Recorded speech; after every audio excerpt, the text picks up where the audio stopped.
All right, we are back. Take two. So sorry. I think my technical stuff got in the way, but welcome to Live with Rev. I'm Marissa Beck, your host and dietitian at Rev Health, which is a virtual nutrition practice that helps parents and professionals become competent in their eating behaviors.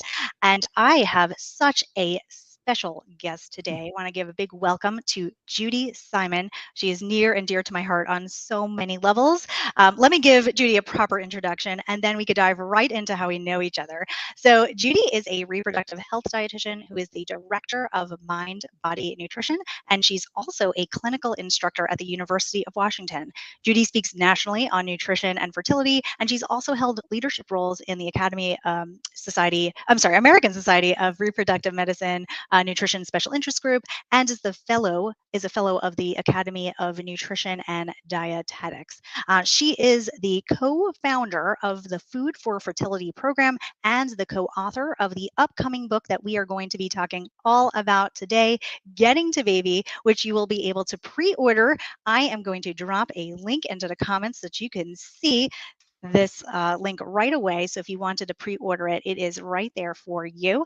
And you'll where it'll be released this April. So remember that you can be in the running today to win a free copy of the Getting to Baby book just by being here with us on the live event. So if you're interested in getting this book for free, go ahead and throw your name into the hat.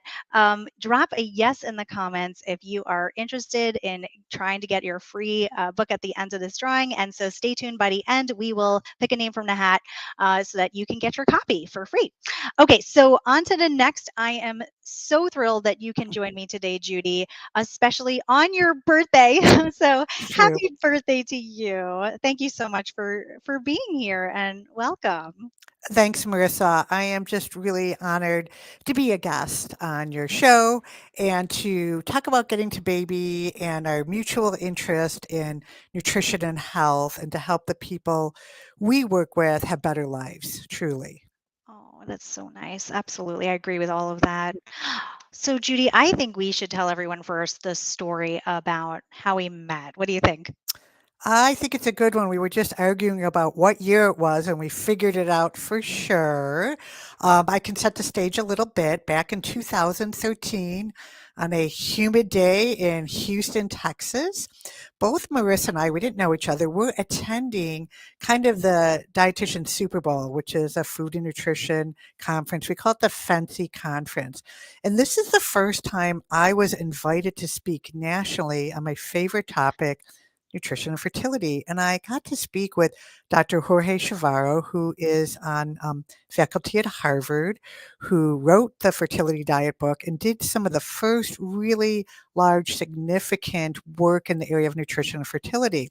So I was already nervous speaking in this really large room. I'm telling you, we had over 1,000 people, It was 2 huge. screens. It's like speaking at the Academy Awards. I didn't know. I didn't know if the dietitians would be interested in nutrition and fertility. What would they think? Jorge shared the science. I talked about what we could do as dietitians. And so afterwards, I kind of got fangirled by a whole bunch of dietitians who had lots of questions for me. And then came Marissa, who ran up to me, and you continue the story because we need it from Yeah. your Oh my view. Yeah. gosh. Fangirl. I love it. I was a fangirl. First of all, your talk and his talk, I remember it was so powerful for me at Oh. that time because like I said, I mean, I was living in New York City. I guess I said that to you before we went live, but and I really I hadn't had my kids yet. And I was engaged to my now significant other, and I was worried that I might have trouble eventually getting pregnant because of Hmm. my history of PCOS, which PCOS is polycystic ovarian syndrome. And even though I had known about my PCOS since my teenage years, fertility wasn't exactly something that was on my mind at that age. So, and because I was about to get married the next year, I knew that getting pregnant might be a challenging Hmm. time for me. So I was so excited to be at your talk, and I learned so much. And I remember the room was so humongous, like you were saying, and I just wanted to meet you. And I was like running all the way up after. And she did, and she did. And we got to talk, and I said, let's stay connected. And that's when Marissa shared, and guess what? I'm getting married and I'm moving to Seattle. And I think within like 2 months, I would go out socially, which I don't do that much with my husband, and I would run into Marissa. I think 3 times we ran into each other at different restaurants Oh, or totally. movies. Everywhere. So we knew that our paths were meant to become friends and to become colleagues. And over the years, Marissa's had different positions. I've been kind of, doing the same thing at the University of Washington in mind body nutrition. We have really grown close as friends and colleagues, and our paths have really crossed. And we've always been excited to refer clients to each other, with our specialty areas. And even when she was doing corporate wellness, she'd be like, "Oh, I know someone who needs more in fertility." Oh, yeah. And so I was delighted when Marissa did get to grow her beautiful family. And that makes me so happy. And it makes me so happy to see that I'm the one promoting early on the foundation and the fertility time. And it's like, take it away, Marissa. Once those kids show up, I mean, you've really developed such a beautiful niche of how to help families. And I just love it. So I feel like I can pass along my Oh my gosh. Well, families too. you have been a mentor and a friend and a colleague, and you've held both of my babies I have. in your I have. arms. I mean, I'm going to tear up right now. Yes. You really Yes. were. You were just. I mean, and I don't know if you remember this, Judy. You knew I was pregnant. You knew it was like very early on in my Oh, first and trimester I with had a my feeling. second, and we were at a convention together in Washington, Oregon State Conference. I just actually had this flashback, Yes. and you came right up to me and you whispered, "Pregnant," and I I went, had a pretty "Yeah," good feeling. And and you did your happy dance. I don't do it to many people unless I know them. Yes. Unless I know them well, that is right. And you introduced me at that talk. I remember us talking about Oh, challenges we did. of women We and did. diabetes at that conference. Yeah. So we have Oh, really become close on a lot of levels. And so that's why Marissa was one of the first to have that pre-review copy of my book. And she said, I absolutely you. want to share it with her people and get it out in the public. So I really appreciate that because it means so much when a healthcare provider reads it and gives you the thumbs up. So we feel really good about that. Oh Thank you. gosh, such a thumbs up. I cannot wait to dive into this book with everybody because it's Oh. such a must have right now for people who want to get pregnant. And I was fortunate, right? It actually did turn Hmm. out for me. Fertility was thankfully not a Hmm. challenge. I even with the diagnosis, Hmm. and I had 2 healthy pregnancies. Very fortunate, lucky, and I do attribute that to the research that Hmm. Judy has presented over the years and following you and following Hmm. Dr. Shavaro. And I mean, Hmm. it really it tied together, right, for me. I'm so Um, glad. Thank you. Well, so I'd love to get a pulse right now before we dive in who is here right now. So if you wanted to share even just where you're from, what's bringing you here to this talk today, feel free to do that. And you could share in the comments where you're from and your state, and feel free to share anything else that you're looking forward to today. So I would like to, Judy, maybe start with you and your Okay. story, which I think informs why you're such an advocate for women's health and fertility. So, if you could tell just a little bit about why supporting conception is so meaningful to you. Yeah, so I've been a dietitian for a long time, and when I was married and ready to start a family, I knew all the prenatal stuff, but I just thought I'd get pregnant. I didn't have any issues, any conditions that we knew of, and I had a long journey. And this is back a while ago, where reproductive science was not where it is right now with IVF and so many more assessment tools and things like that. And I felt very lonely. I felt very alone. I can remember going to my OBGYN back in Michigan, and I would show him all my temperature charts and goes, "Yep, you've been ovulating the last year." And we check out my spouse, and just one of those, you know, we don't know why. We don't know why you're not getting pregnant. Then I had a miscarriage one summer, and then people are like, "Well, at least you had a miscarriage." Well, let me tell you, that doesn't make you feel any better. It makes you very sad for the loss that you've had. And then working with that OB, he did help me with some assisted reproductive technology techniques, and kind of just really, really fortunate that we did conceive my daughter. But the whole time I was trying to get pregnant, I was like, I wonder if it's because I drank coffee. Can I ever have a glass of wine again?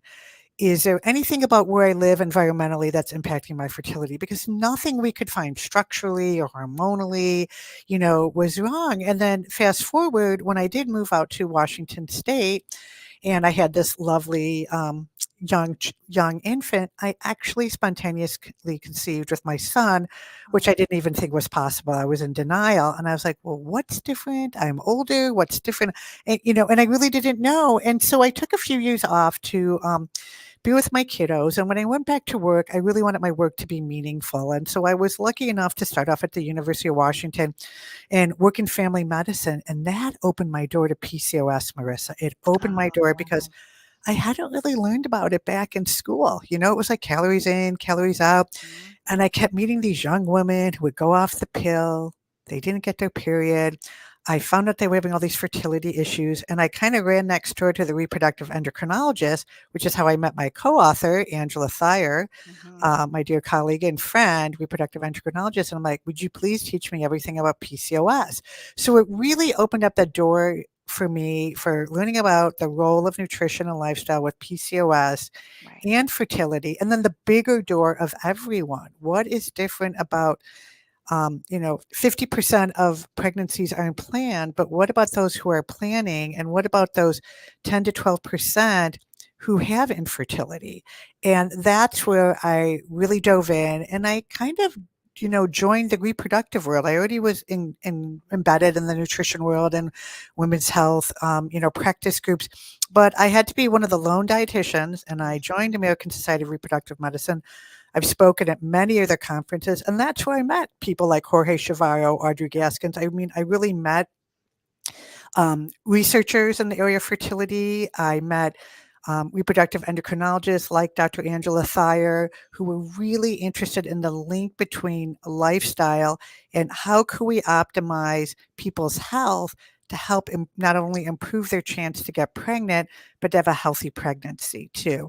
So it's kind of like my personal story, jumped into like my deeper dive. It was like the second part of my career, like, okay, this is it. I'm all in on, reproductive health. And so for the last 2 decades, that's kind of where I've been at, working in this area. I really love how your personal story was almost like a springboard and just continued Mhm. to introduce you to more and more and more people who it really allowed you to get further into this niche that you are unbelievably not just in the Oh, local area of Washington. I mean, you're nationally known expert, probably more so now than ever. And I oh, feel that thanks. it really, I mean, it's so much more I almost like mainstream now to understand this, whereas I think when I was going through it in my teenage years and you were going through it, this was so vague. Even doctors didn't know what They the really didn't. problem was. They Yeah. really didn't. If it wasn't something obvious and no one knew anything what to tell you what to eat, we kind of knew nutrition and pregnancy, but there really wasn't much out there. So it's sort of exciting to see where things have gone and that there's so many more advocates in the area of fertility. I just got to grab a little water, sorry. Oh yeah, no, that's fine. And stay hydrated during our talk. Well, and if you can relate to any of this, just drop a one in the comments because I think that these are stories right now that people are, feeling more comfortable to talk through and to share. And so if you do feel like you could relate to this, I'd love to hear that. Feel free to drop a one in the comments. So, this is a great segue into what is kind of a tricky and difficult topic for a lot of people, which is the really very real struggle of becoming pregnant. And I know the struggle is real because, like we were just talking about, over the years, I've Mhm, referred so many of my infertility clients over to mhm. you because I knew you would be able to help them. So, why don't Oh, we dive right into what prompted me to want to connect with you in the first place, Judy, on this live event? Your incredible oh, book, amazing book that you co-authored with fertility specialist Dr. Angela Thayer. This book, and yes, it's going to sound corny, is a labor of love, oh, it labor of is. love, It pun is. intended. But I totally understand how hard you've worked on this, and it's just been years in the making. And this book draws from, Dr. Thayer and your clinical expertise, as well as all of Mhm, the scientific literature about how fertility is connected with our diet and why a food first approach really matters when it comes to fertility. So I think with that would be a great place to start if you don't mind sharing, what it's almost obvious, from a dietetic perspective, what a mhm. food first approach really means. But I think that there's some nuance there. So maybe you could start with that. Like, what does a food first Sure, fertility sure. approach mean? And I think it's really important what we talk about in the beginning of our book. We try to give a really good understanding that really what we eat, our diets, fuel the building blocks of our reproductive system. Okay. So there's so many things that happen in your body. And if you're eating foods, and we do know we have government data that women go into pregnancy eating less than half of the fruits and vegetables they need, low in choline. They're low in so many nutrients that come from food, not from supplements.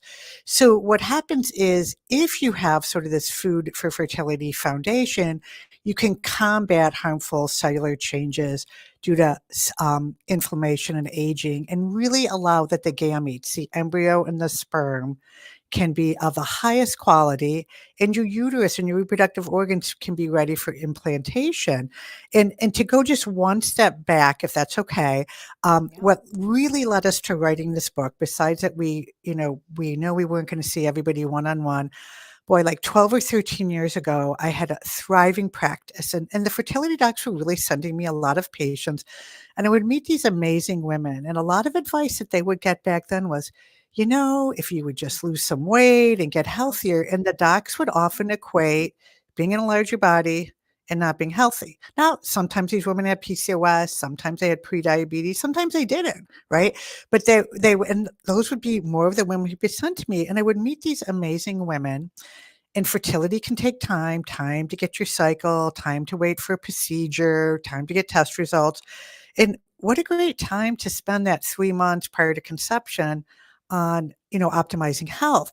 So I approached Angela Thayer, who loves lifestyle and all things food, for being a surgeon and triple board certified. And I said, at the clinic she was working at the time, like, wouldn't it be kind of cool if we could do these lifestyle classes? And Marissa, I have to tell you, there was no template. My Mm. master's is in health education and I love teaching. And so, we had doctors send us patients, and each of these women would meet with me individually. So I really knew their personal life and their labs and all that.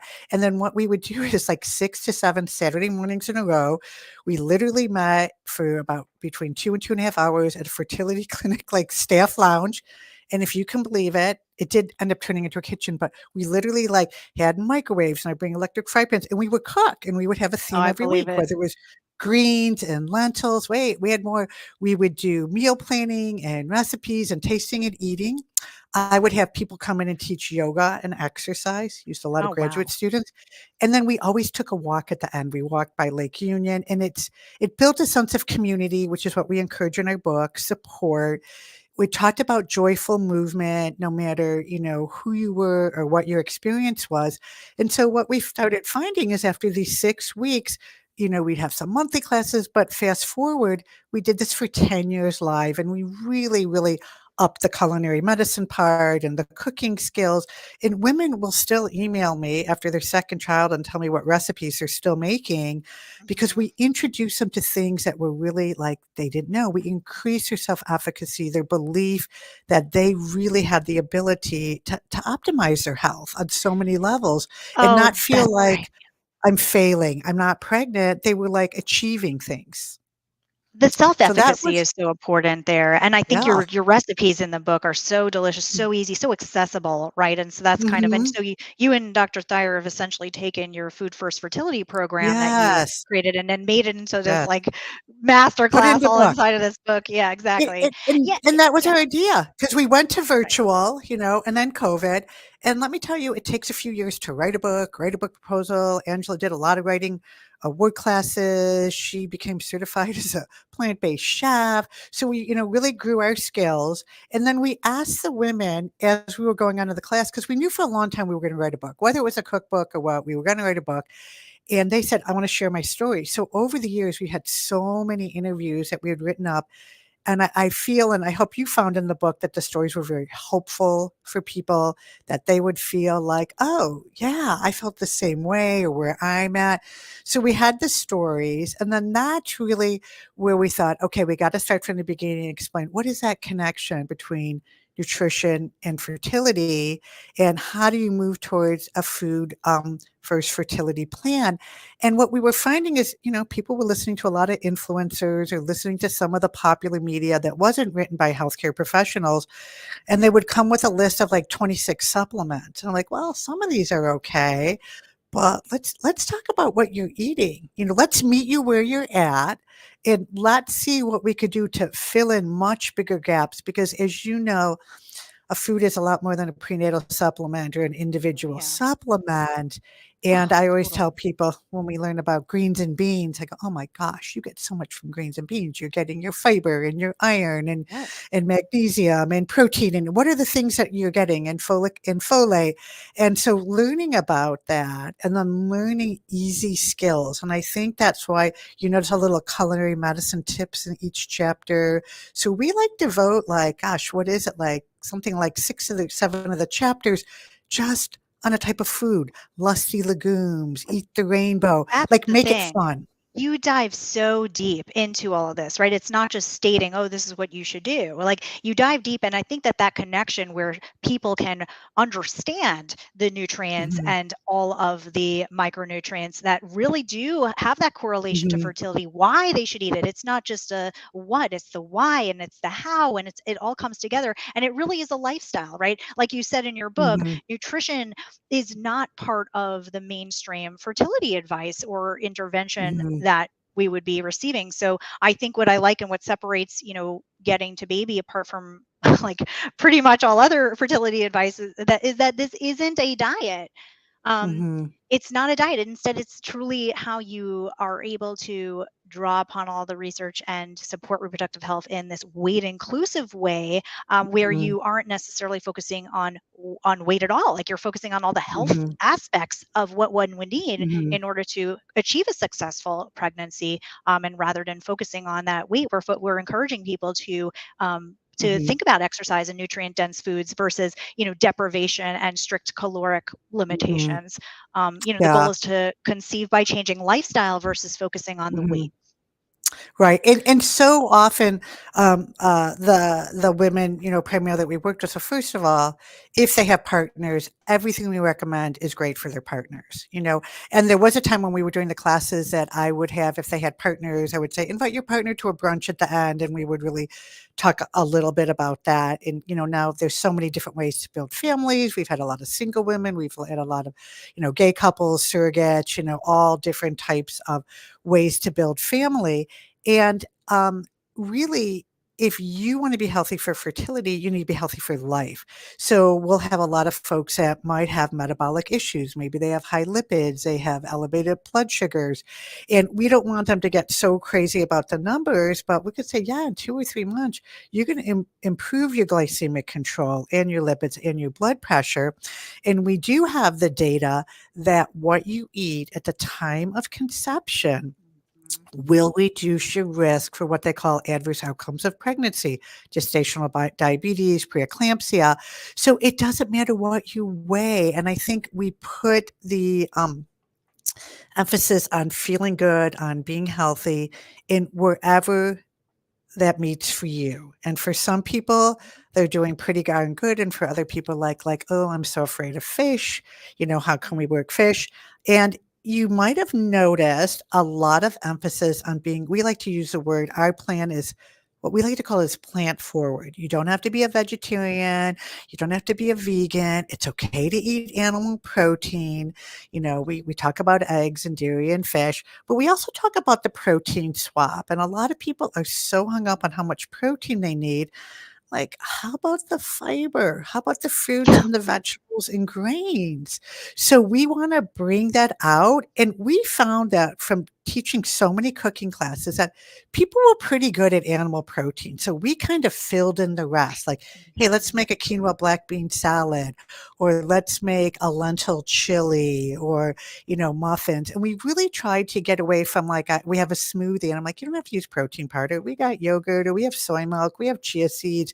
We have a lot of things that are really food and a lot less. We do encourage people to, when we talk about fertility disruptors, have less of the ultra processed foods. Um, but we don't say they can never have them. They're hyper Right. palatable. People like their certain favorite.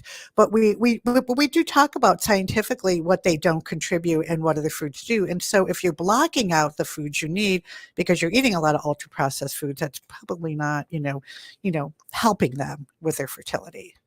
Absolutely. And I really like that adding approach. What can we add Mhm, into it versus constantly saying, no, no, no, you can't do this, you mhm. can't do that. And so I think that that would kind of, when you think about the peaks inside of your book, Yeah, yeah.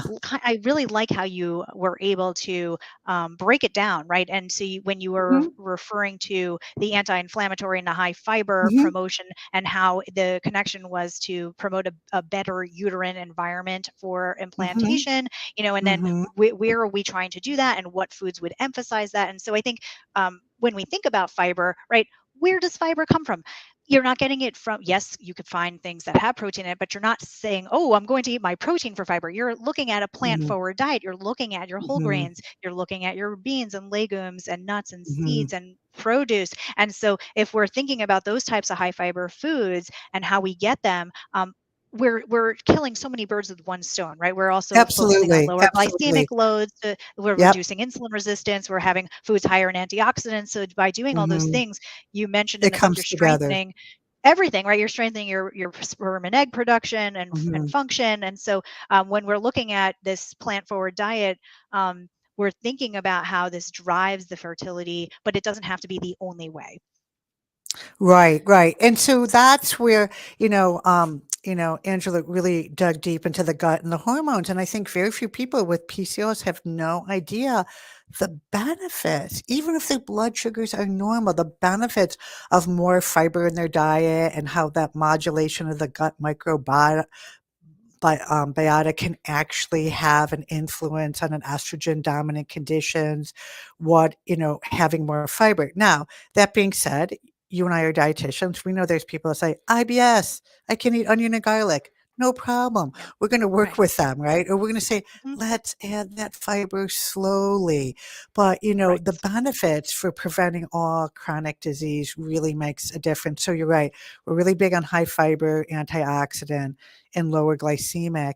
And, you and I don't know, I'm older than you, but back in my day when I learned about reproductive health, it was basically how not to get pregnant, how not to get an STD. Mhm.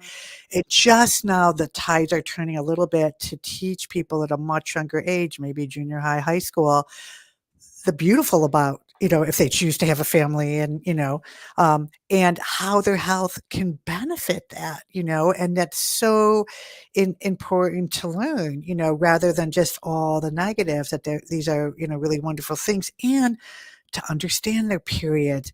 And Yep. I never knew until I was deep into my fertility that age for women plays a big factor. So a lot of my patients, a lot of the people I see, Marissa, they're 38 to 40 and they're like, yeah, I want to have 3 kids. And they're 38 to 40.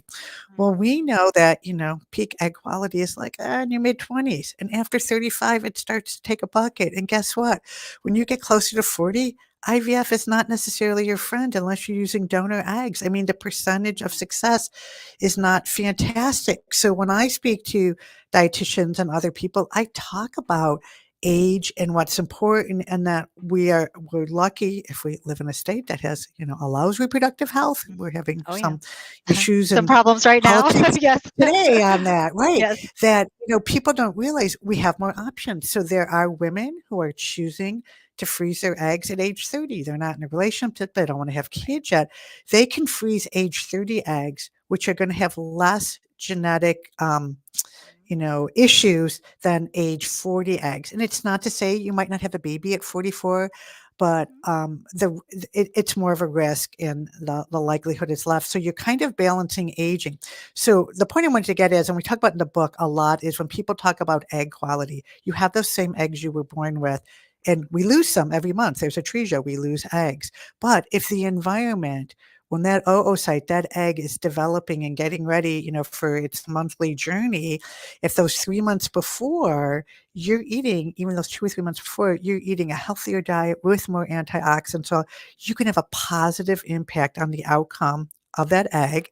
And then men are making sperm every 70 to 80 days. So even if we find that they don't have sperm quality, I have men that are sent to me all the time and I help them improve their diet or work with whatever metabolic condition so that given 3 months, their newer sperm might be healthier because, boy, sperm are really, really, impacted by oxidative stress, by smoking, by alcohol, by unhealthy diets, environmental contaminants.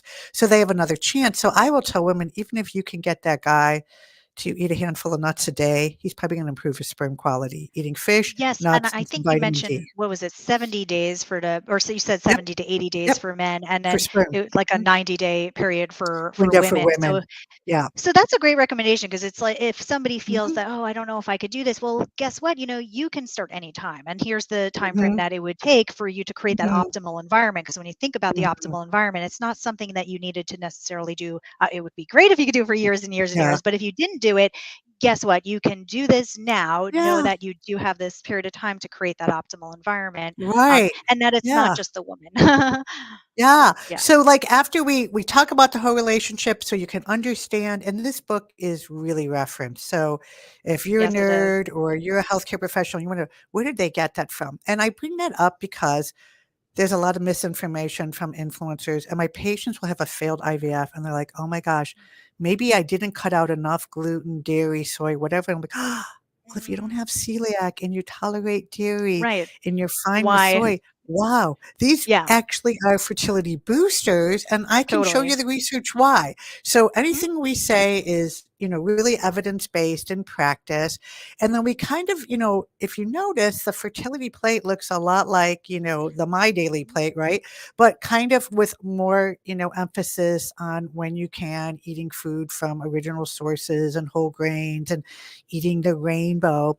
And one thing that we thought would be really helpful since these people aren't in the class, they're doing it on their own. Maybe they're doing it with a friend. I said, start a food for, start a getting to baby book club, whatever.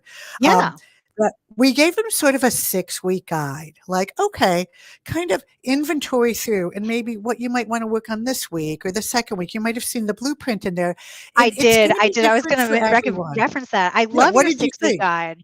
Well, so I Yeah. really liked it because I think that it's for people who are, already sold on the fact that they Right. want to Right. adopt a food That's first right. fertility plan, but That's that they right. just need some sample menus and they wanted to get Yep. started. And it's at the back of the book. It's like very, very, and it Hmm. really follows that fertility plate, like you were just talking about. And so it's almost like for somebody who really doesn't want to, they're convinced, they know that they have Yeah. all the research that you did all the Yeah. research, they just want to do something. This is a great 6-week, almost like a starter guide. I really appreciated that. Yeah, Um, and they could yeah. pick and choose, and you know what? You could make it a 12-week. Take that 3 months, Mhm. and maybe I'll pick the areas, no, I'm good on this area. I've got the nuts down. Maybe I wanna work on the fish. I wanna work on some of these other Yes. areas. We wanted to try to, like, hold their hands a little bit or give them ideas, and again, these are all based on the experiences that we've had with our patients, working with groups, working with individuals, and I hope you notice as a competent eater specialist in intuitive eating, a person that, we really worked on it in the class and we introduced people to it in the book. The idea that we're all a little different. I'm not going to give you a calorie plan. I want you to feed yourself faithfully, Ellen Yep. Satter, right? Outsider. And Uh-huh. be a competent eater using, intuitive eating. And that's what I've always used with my patients in my classes. So really kind of introducing a people to that a little bit. Oh gosh, I loved it. And I love that you right from the get-go, like you talked about competent eating right from the get-go, which is Oh, yeah, obviously right in the beginning, my favorite, right? my specialty. Actually, for those who don't know about it, I'm dropping a link into the comments just so that you Yeah. could see what it is. Competent eating is really, really important. Almost like a precursor to intuitive eating, right? Because when we think about it, competent eating, it's really our younger, at least our foundation as we get into our as we create that healthier relationship with food. I love that you just have such a ton of valuable information in your book, from recipes to culinary spotlights. And I mean, I'm honestly personally excited to try the quinoa vegetable paella. That sounds like ridiculously good. And, Oh, that won a I also, contest, that won a oh, contest. it looks amazing. I'm It did, totally, I'm sure it it did, did. Mhm. it did, it won a And I contest. It's a good appreciated, recipe. Oh, good. it looks so good. And, and I also love how you're sensitive to the fact that maybe not everyone knows how to season legumes Mhm. or cook these types of foods. So you and Dr. Thayer were really mindful about making your recipes really accessible to any cooking level. I know my clients who are parents certainly appreciate an easy recipe. So, and I think that the menus are also really helpful for people who don't know where to begin. So there's really something for everyone in this book. And then, like you said, with protein, everybody's protein obsessed. And so I really liked what you did there, where you showed the correlation between higher fertility to certain proteins Mhm. versus maybe a neutral correlation. And then maybe there's that Mhm. reduced fertility correlation too. So, I mean, unbelievable stuff.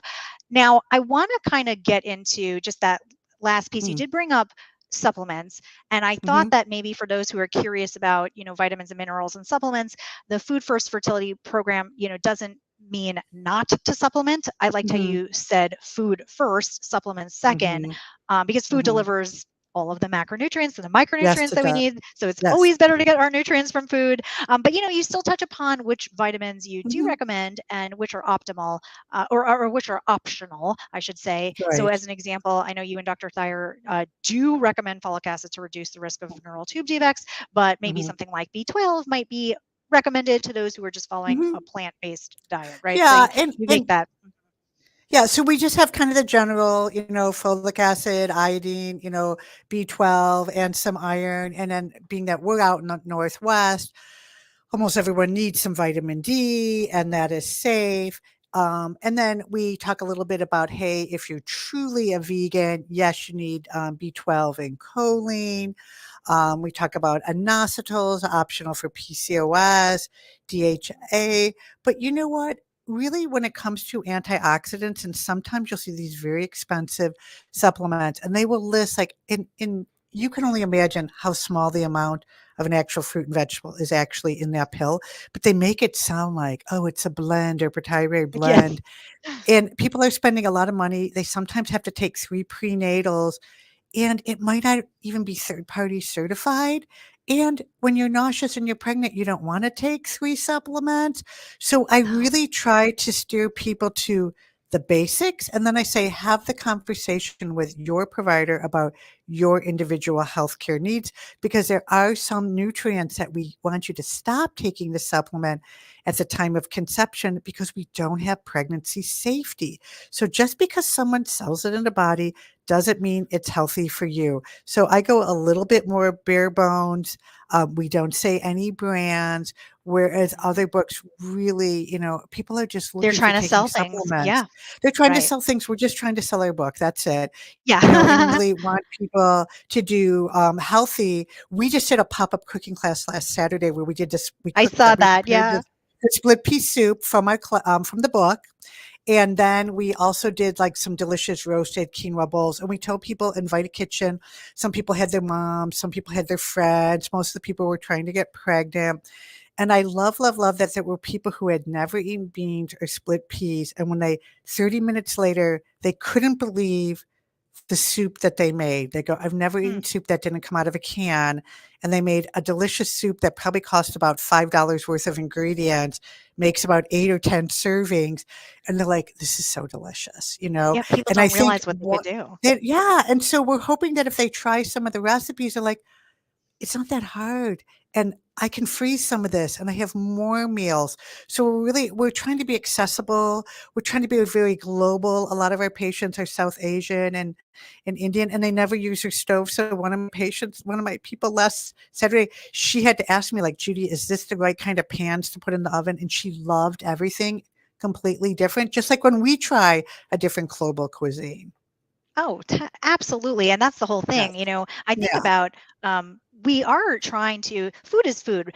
When we are trying to make it Mhm. aligned to our own cultures, our own Mhm. heritage, we can make a specific food in any which way. We could use different Mhm. spices and different ingredients to make it really aligned to whatever culture we'd Mhm. like it to be. Because you can use Absolutely. eggplant in one regard, you could also use eggplant in another. It's just these foods are really Absolutely. versatile. And so we just have to Mhm. be able to feel good about how we are interested in eating these foods. It doesn't have to be only the Mediterranean diet, right? We could take this food and make that same food into Absolutely. whatever way we feel comfortable comfortable eating it. Yes. Absolutely. So, and I loved how you really dove into all that, and then also how you dove into additional fertility boosters and Mhm. disruptors, by the end of the book, and how that it's, nutrition, obviously, you and me, I always say this, like, I always believe in the power of it, but it isn't the only thing. And then we always have to think Mhm. about it in terms of what are also many of the other factors that contribute to our health. And so some of those Mhm. are major fertility boosters, such as exercise and sleep and Mhm. movement and stress. And so you really Mhm. did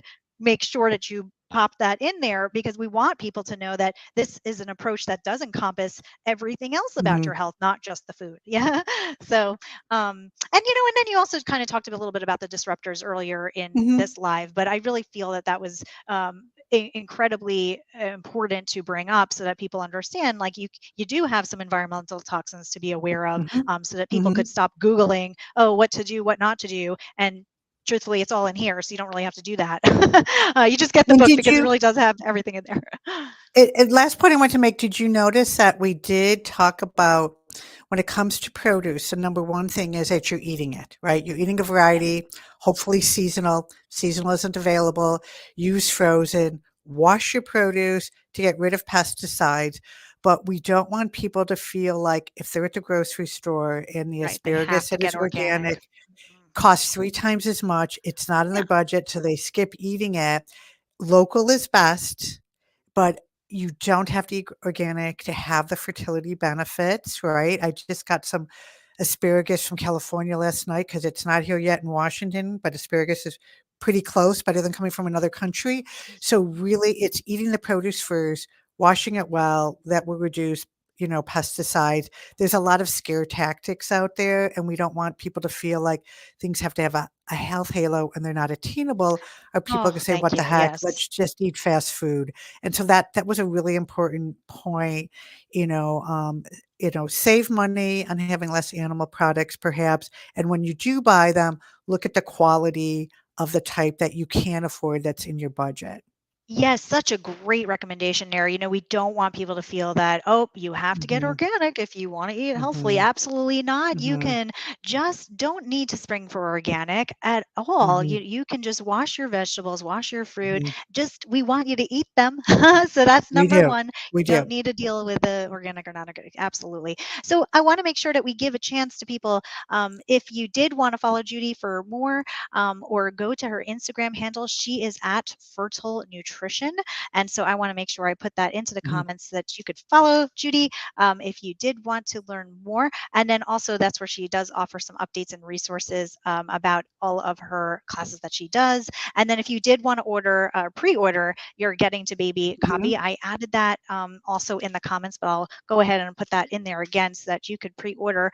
And don't forget, we have been looking through the names that were dropped in the comment section. So I will be going through that after this live. And then when we find, if you wanted your free copy, do feel free to either reach out to us or put your name in the comment section. So we'll be in touch with you right after this live to make sure that we get you your free copy of Getting to Baby. And then, I before I kind of get into my spiel, Judy, is there anything else that you feel like you wanted to make sure our listeners heard, almost like as a last, like, here's our last two tips? Well, I guess the last tips were when it comes to food, we want it to be fun and delicious. We want you to have fun in the kitchen. We want you to cook with your friends on the weekend. I like to go grocery shopping with my bestie sometimes. We make it an event, make it fun, and make it delicious. Find the recipes, the flavors that you are truly going to enjoy, and you will be more likely to build this healthy, food for fertility foundation. Definitely. Oh my gosh, I love that. I always say we got to look forward to our food, and we have to Yes, enjoy it. yes, It's the number yes. one thing. So, lastly, I know we're here talking about fertility, and as Judy mentioned, on the other side of that journey is a beautiful family. And if you want Mhm, to feed your family like a pro, I do have you covered. So feel free to download my free family feeding guide. I am going to drop that link into the comments now, because I really would like for you guys to be able to have that access.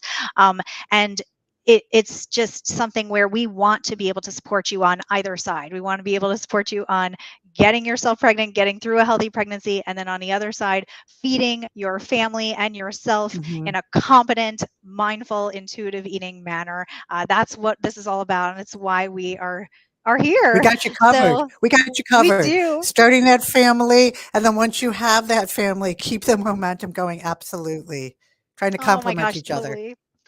Thanks so much for joining, Judy. I am so grateful to Oh, you that you thank can you. It's been a share lot of your fun. expertise. Oh my gosh, and your Thank wisdom you. with everyone here. So thank you Oh, so much. thanks. I do hope that you'll stay in touch with us and you'll follow Yes. Judy at Fertile Nutrition and Rev Health at Rev Health, two V's, for future events like these.